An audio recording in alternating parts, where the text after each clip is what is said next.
Shalom friends, welcome to the Messianic channel, Pardes Roots, and we continue in our Torah portion. And today, as I promised, we're going to discuss one of the elements that was commended to the priests to have inside the tabernacle. And we're going to talk about the purpose of the incense inside the tabernacle. Now, the whole Torah portion is called Tetzaveh, which is command. Moses receiving from God a commandment to have certain things as a must. You have to have them. Now, when God says it's a must, we have to take it seriously. I know many people say that's legalism, that's this and that. But seriously, guys, I think those people are not serious about faith. When God says something, you have to take a look at it. You have to study it. Even though you might not have this practice necessarily physically taking place currently in your area, or there's no temple, so there is no service of the temple, we still cannot neglect these texts, because God says, for example, about the incense, that it has to be for all generations. So if it says for all generations, that means there is a powerful and very important spiritual passage to every believer until today. God wants to communicate some truth to us about our lives, about our service to God, the things that take place, and we cannot look at them as something absent.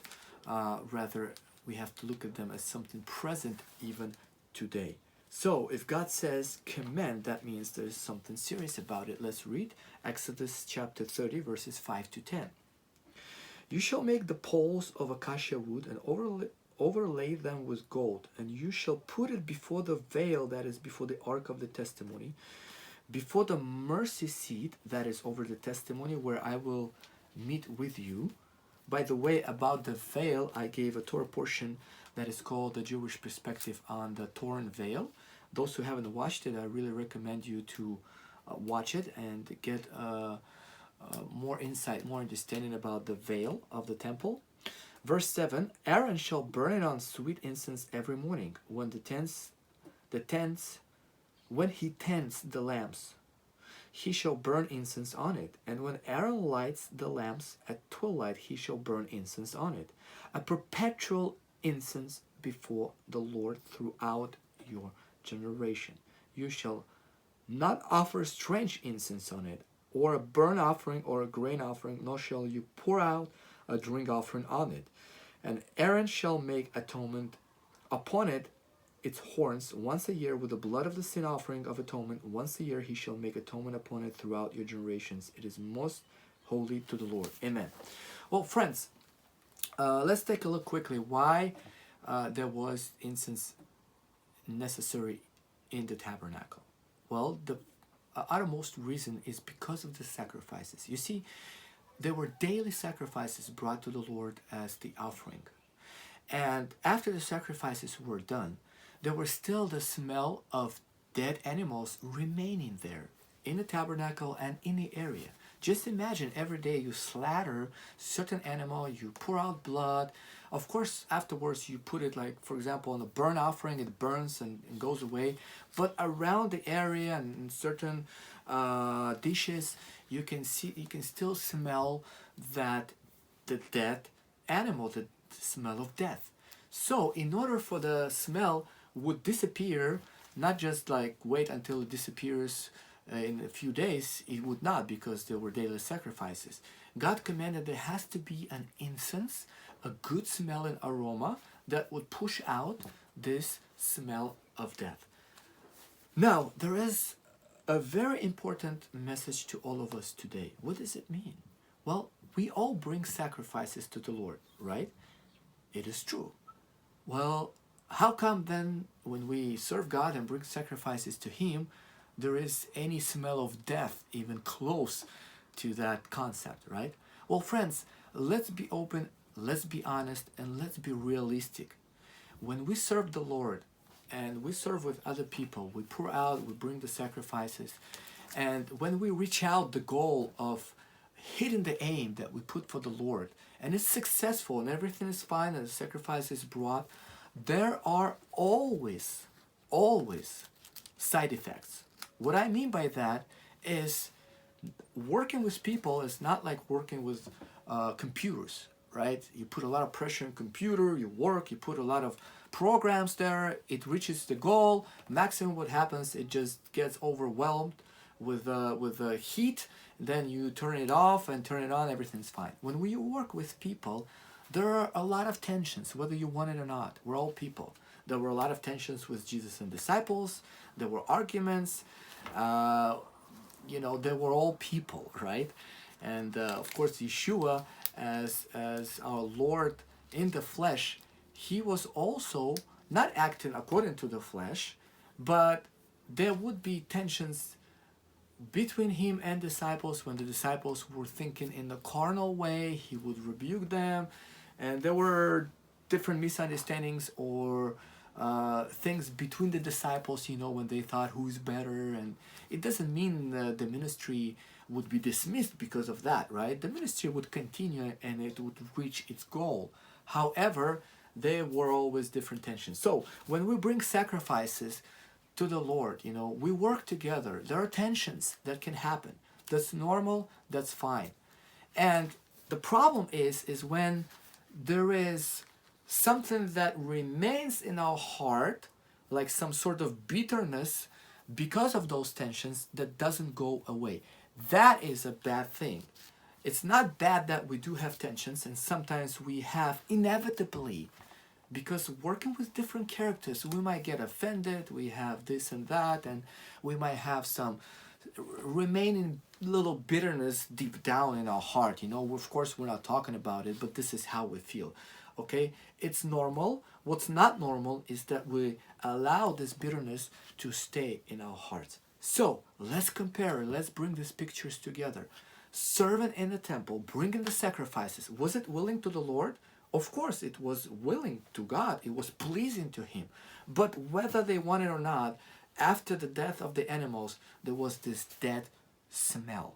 So we compare it to many times how we feel. We brought the sacrifices, we reached the goal, it was pleasing to the Lord. However, there is a smell of bitterness. There is a smell of some tensions that are not fully solved and not fully reconciled. So there is a solution for that, friends. Incense. What does it mean, incense? Well, according to the Jewish commentaries, incense was combined together of at least 11 different components. It wasn't just one oil or one plant. It was at least 11, if not more, different plants that were put together as components of one incense. Why? To make enough powerful smell to remove the dead smell or the death smell from the tabernacle.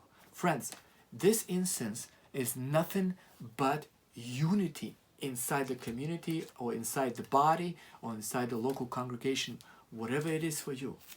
Now, we understand that unity doesn't come from just one man. It comes from all of us. As a matter of fact, in order to create a good smell and aroma of this unity, what depends on us is to take aside all the things of the flesh, take aside the offenses, take aside the weak points that we have, and combine and collect only the strong points, to collect the positive things that we have in the Lord, and good things that are acceptable in His sight, to put them together, all of us from different sides, to recruit them, if you will, just like in the army, right? In one, like one incense, so that all of us create this one incense of unity. When we do this, it will spiritually remove any smell of death, any smell of remaining bitterness, any smell of tensions as, so to speak, some side effects that we had from serving hard to the Lord, from laying down our lives for the Lord. And it worked. It worked with them, which means God is commending it to us. Remember, for all generations, it works until today. Even though there is no temple, there is a temple as us, the body of Christ, the body of the Messiah, whether it's in the community or it's in the church or in a small home group, whatever it is, there is always from sacrifices some smell of those sacrifices as bitterness and misunderstandings and so forth, some hurt. And this can be removed and healed. And as a matter of fact, it's a must. It cannot stay there, but only through the incense of unity. Only when we collect and extract from us, from each and one of us, those good elements that we have, the strong points, putting them together and creating such unity.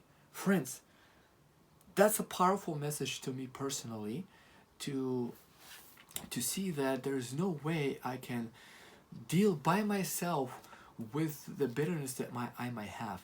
I need to put together all the resources with my brothers and sisters, unite together, not to go and hide by myself and deal it with myself, rather, either to confess it with a friend or with an authority that I trust, and it's good to do it with the elderly leaders, with the authority that God brought in our lives, so that we can expose this and we can reconcile and we can put all the components of unity together in order to succeed in this service for the Lord. Friends, may the Lord bless us, and may He helps us to not allow this dead smelling, the smelling of death, stay in our service for the Lord, because this is what God said. It cannot be there. You have to always have incense.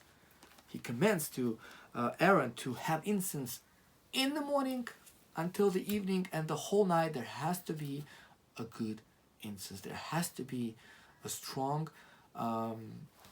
incense or sweet smell and aroma of our unity if we want to maintain a pleasing service to the Lord. May the Lord bless you, and we'll see you in the next Torah portion.